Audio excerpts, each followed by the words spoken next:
Jackson on Christmas Day at a hotel in Los Angeles, one of several cities where he has been in seclusion since authorities in Santa Barbara officially charged him with 7 counts of sexual molestation and 2 counts of using an intoxicating agent reported to be alcohol to seduce the boy.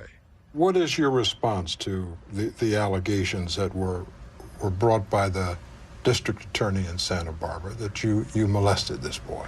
Totally false. Before I would hurt a child, I would slit my wrists. I would never hurt a child. These are totally false. I was outraged. I could never do something like that. This is a kid you knew? Yes. How would you characterize your relationship with this boy? I've helped many, many, many children, thousands of children. Cancer kids, leukemia kids. This is one of many. Michael Jackson says his accuser is among thousands of children he's invited to his 2,600-acre Neverland ranch in California to play in his amusement park, visit his zoo, watch movies, play video games, and feast on their favorite foods. Tell me why you developed Neverland. Because I wanted to have a place that I could create everything that I never had as a child. So you see rides, you see animals, there's a movie theater. I was always on tour, traveling, you know, and I never got a chance to do those things. So I compensated for the loss by, I can't go into a park.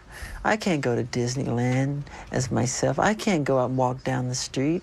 There's crowds and bumper-to-bumper cars, and so I create my world behind my gates. Everything that I love is behind those gates. We have elephants and giraffes and crocodiles and every kind of tigers and lions, and we have busloads of kids who don't get to see those things. They come up, sick children, and enjoy it. They enjoy it in a pure, loving, fun way. It's people with a dirty mind that think like that. I don't think that way. That's not me. And do you think people look at you and think that way today? If they have a sick mind, yeah. And if they believe the trash they read in newspapers, yeah. And it's not, remember something, just because it's in print doesn't mean it's the gospel. People write negative things because they feel that's what sells. Good news to them doesn't sell. And Jackson says his relationship with this boy he first met a year ago was positive. He says he was determined to help him with his battle against cancer. So when he would come over, what would he do? What would you do? I'll tell you exactly. When I first saw him, he was totally bald-headed, white as snow from the chemotherapy, very bony, looked anorexic, no eyebrows, no eyelashes. And he was so weak, I would have to carry him from the house to the game room or push him in a wheelchair to try to give him a childhood, a life, because I felt bad, because I never had that chance, too, as a child, you know. And so I know it felt like in that way, not being sick, but not having had a childhood. So my heart goes out to those children. I feel their pain. Jackson says he tried to help in the healing process by taking the boy around the grounds of Neverland to Jackson's favorite places. He had never really climbed a tree, so I had this tree that I have at Neverland. I call it my giving tree, because I like to write songs up there. I've written many songs up there. So I said, you have to climb a tree. That's part of boyhood. You just got to do it. And I helped him up, and once he went up the tree, we looked down on the branches, and it was so beautiful. It was magical. And he loved it, to give him a chance to have a life, you know, because he was told he was going to die. They told him, they told his parents to prepare for his funeral. That's how bad it was. And I put him on a program. I've helped many children doing this. I put them on a mentor program. The boy, whose name and face we're not revealing, has credited Michael Jackson's friendship and support with helping him to battle his cancer. Isn't that great? Not sick at all, no more cancer. And last February, in a British documentary that was filmed before the boy alleged he was sexually molested, he said that he had stayed overnight at Jackson's home many times and had slept in his bedroom. There was one night I stood in there, I asked him if I could stay in the bedroom, and he let me stay in the bedroom. And I was like, Michael, you can sleep on the bed. And he was like, no, you sleep on the bed, sleep on the bed. We're like, no, you sleep on the bed. And then he finally said, okay, if you love me, you sleep on the bed. I was like, oh, man. And so I finally slept on the bed. That comment, along with Michael Jackson's startling confession that he had shared his bed many times with children, spurred an investigation last February by the Los Angeles County Department of Children and Family Services, which interviewed the boy and his mother to determine whether he had been sexually molested by Michael Jackson. According to an agency memo, the child denied any form of sexual abuse, and the investigation by the Sensitive Case Unit concluded the allegations of neglect and sexual abuse to be unfounded.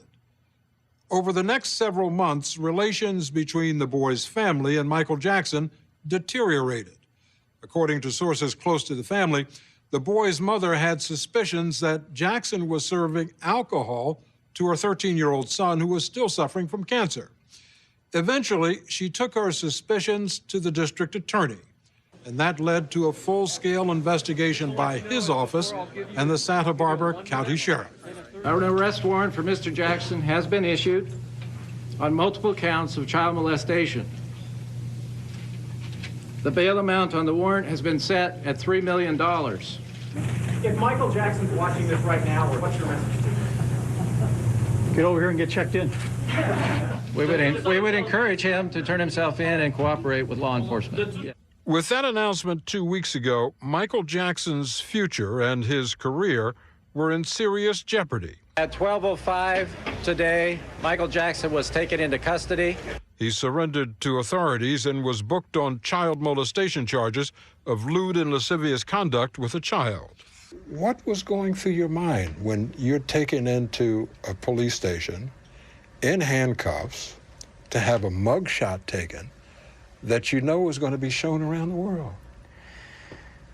They did it to try and belittle me, to try to take away my pride. But I went through the whole system with them. And at the end, I wanted the public to know that I was okay, even though I was hurting. What happened when they arrested you? What did they do to you? They were supposed to go in and just check fingerprints and do the whole thing that they do when they take somebody in. They manhandled me very roughly. My shoulder is dislocated, literally. It's hurting me very badly. I'm in pain all the time. See this arm? This is as far as I can reach it. Same with this side over here. Because of what happened at the police station? Yeah, at the police station. And what they did to, if you saw what they did to my arms,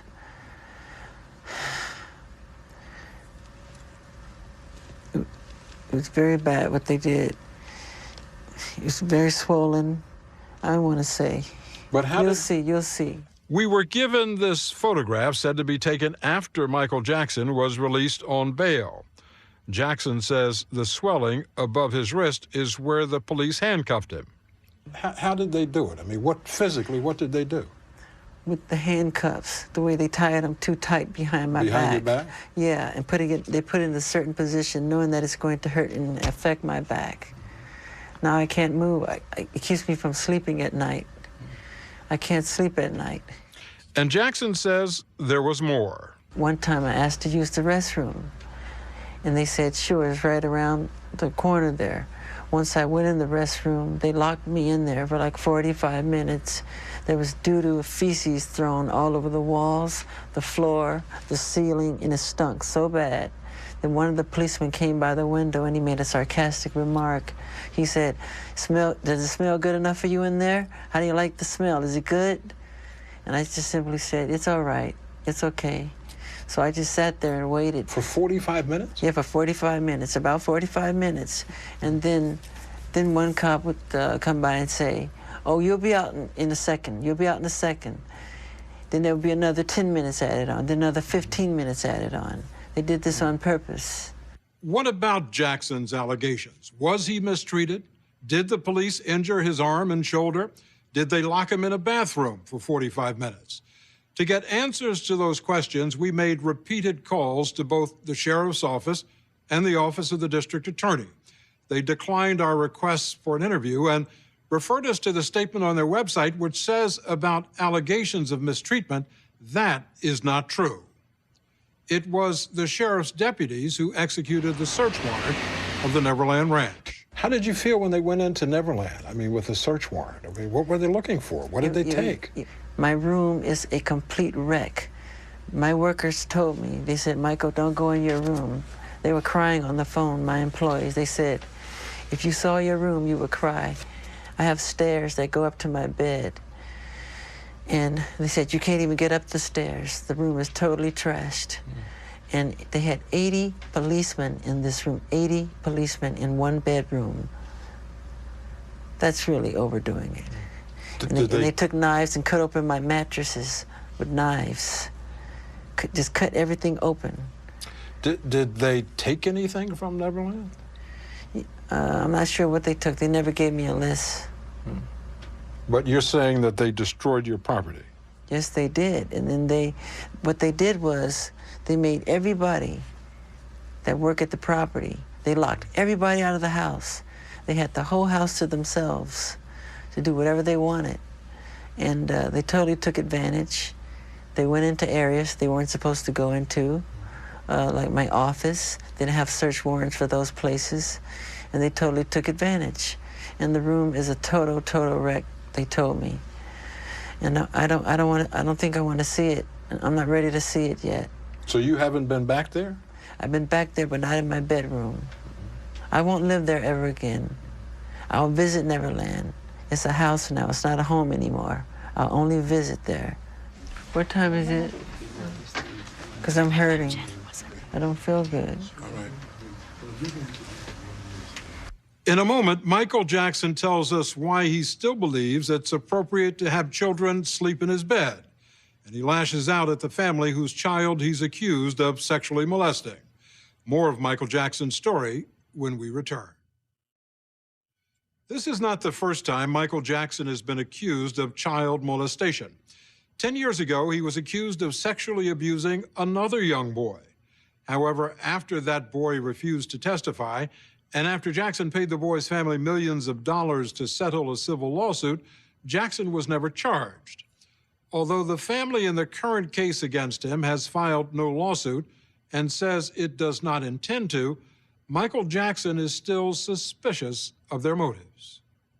Greed, money. Somewhere greed got in there and somebody, I can't quite say, but it has to do with money. It's Michael Jackson. Look what we have here. We get money out of this. That's exactly what happened. What I don't understand is why today, and I know you say it's money, but who? I mean, why would he turn around and say, Michael Jackson sexually molested me, if it weren't true? Because parents have power over children. They feel they have to do what their parents say. But money is the root of all evil, as you know. The love of money is the root of all evil. And this is a sweet child, and to see him turn like this isn't him. This is not him. So you don't think this comes from him, this comes from his parents? No, this is not him, no. I know his heart. Jackson said that even if he could, he would never settle this case, as he did when similar charges were made in 1993. So if you were innocent, why would you pay? I mean, to keep it quiet. I mean, why not go into court and fight for your good name? I'm not allowed to talk on that. I'm going to stop for 1 second. Sure. There we go. Jackson's attorney, Mark Garagos, told me that if I wanted an answer to that question, I'd have to ask him. I mean, remember what happened to him 10 years ago. He was humiliated. He went through where somebody was examining him, was photographing him, was having him, humiliating him in the worst way in terms of looking at his private parts and photographing his private parts. And he was subjected to some of the most just intrusive kinds of things that you could ever imagine. I can only try to put myself into that situation and say, look, if money could make that situation go away, maybe that was the calculus then. I don't know, and I don't want to second guess it. But what you end up with is the public perception that this has happened not once, this has happened twice, that young boys have come forward to accuse him of sexual molestation over the last 10 years. And he has made public comments about how he enjoys sharing his bed with children. Can you understand how the public might feel that, hey, maybe there's something here, there's a lot of smoke? Well, look, there's a lot of smoke, but I think it's a lot of the people who blow the smoke are twisting what's happened. I understand when people say now there's somebody else who came forward, but I think, in all fairness, most people get it. Most people understand that this case is not about anything but money. We asked the mother of the accuser who made these latest allegations to tell us her side of the story, but she declined and would not authorize anyone else to speak on her behalf. That British documentary last February, which you didn't like. Yeah, I didn't like it. You said in that documentary that many children have slept in your bedroom. You said, yes. and I'm going to quote here, "Why can't you share your bed? The most loving thing to do is to share your bed with someone." Yes. As we sit here today, do you still think that it's acceptable to share your bed with children? Of course. Of course, why not? If you're going to be a pedophile, if you're going to be Jack the Ripper, if you're going to be a murderer, it's not a good idea. That I'm not. That's how we were raised. And I didn't sleep in the bed with the child. Even if I did, it's okay. I slept on the floor. I gave the bed to the child. But given all that you've been through, Yeah. given the allegations, given the innuendo, why would you put yourself in a position where something like this could happen again? Well, I'm always more cautious, but I would never stop helping and loving people the way Jesus said to. He said, continue to love, always love, bring on the children, imitate the children, not childish, but childlike. That may sound naive, but Jackson attorney Mark Garrigo says they did take precautions. They were at all times during that February 7th to March 10th period of time, whenever Michael was there was always a third party around, always. What about the allegation that some kind of intoxicating agent, said to be wine, was given to this child to make him more pliable? Ludicrous. I mean, it's ludicrous on its face. There are in excess of 100 employees at any one time at that ranch. There is full-time security at that ranch. There are people who are there at all times, day and night, 24/7, who are specifically instructed to make sure that people don't do that. The kids are nowhere near alcohol or liquor. You're a parent. You've got 3 children. Yes. Would you allow your children to sleep in the bed with a grown man who was not a relative, or to sleep in the bedroom? Sure. If I know that person, trust them, and love them. That's happened many times with me when I was little. Would you, as a parent, allow your children to sleep in the same bedroom with someone who has the suspicions and allegations that have been made against you and about you today? Would you allow that? Someone... If you knew someone who had the same kind of allegations Yeah, that I have know been exactly made what you're against you, saying. would you let your children My children? sleep in that man's bedroom? If I knew the person personally, because I know how the press is, I know how people can twist the truth. If I knew the person personally, absolutely yes. Absolutely. I wouldn't have a problem with it. Do you know how this looks to a lot of people? I mean, do you understand that? How does what look? How the fact that you know would... why? People think sex. They're thinking sex. My mind doesn't run that way. When I see children, I see the face of God. That's why I love them so much. That's what I see. Do you know any other man your age, a 45-year-old man, who shares his bedroom with children? Of course. Not for sex. No, that's wrong. Well, let me say, from my perspective, my experience, I don't know any 45-year-old men who are not relatives of the children who share their bedroom with other children. Well, what's wrong with sharing your bed? I didn't say I slept in the bed. Even if I did sleep in the bed, it's okay. I am not going to do anything sexual to a child. It's not where my heart is. I would slit my wrist first. I would never do anything like that. That's not Michael Jackson, I'm sorry. That's someone else. And the Michael Jackson of today is not the Michael Jackson who, at one time, was the #1 pop star in the world. His Thriller CD topped the charts, while his latest didn't crack the top 10. What has this done to your career? What has it done to my career? What has it done to your career? In what way? How has it impacted, touring, record sales? My album's #1 all over the world. All over the world. America's the only one because I don't want to say too much. But it's not #1 in the United States. It was conspiracy, yeah.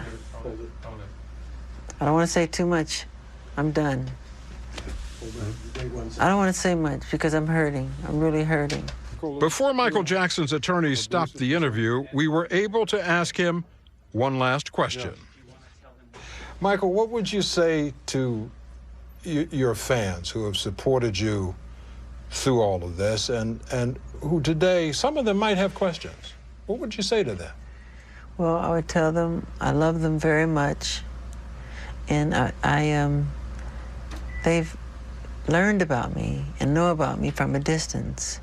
But if you really want to know about me, there's a song I wrote, which is the most honest song I've ever written. It's the most autobiographical song I've ever written. It's called Childhood. They should listen to it. That's the one they really should listen to. And thank you for your support, the fans around the world. I love you with all my heart. I don't take any of it for granted, any of it. And I love them dearly, all over the world. Michael Jackson will make his first appearance in court on January 16th when he is arraigned.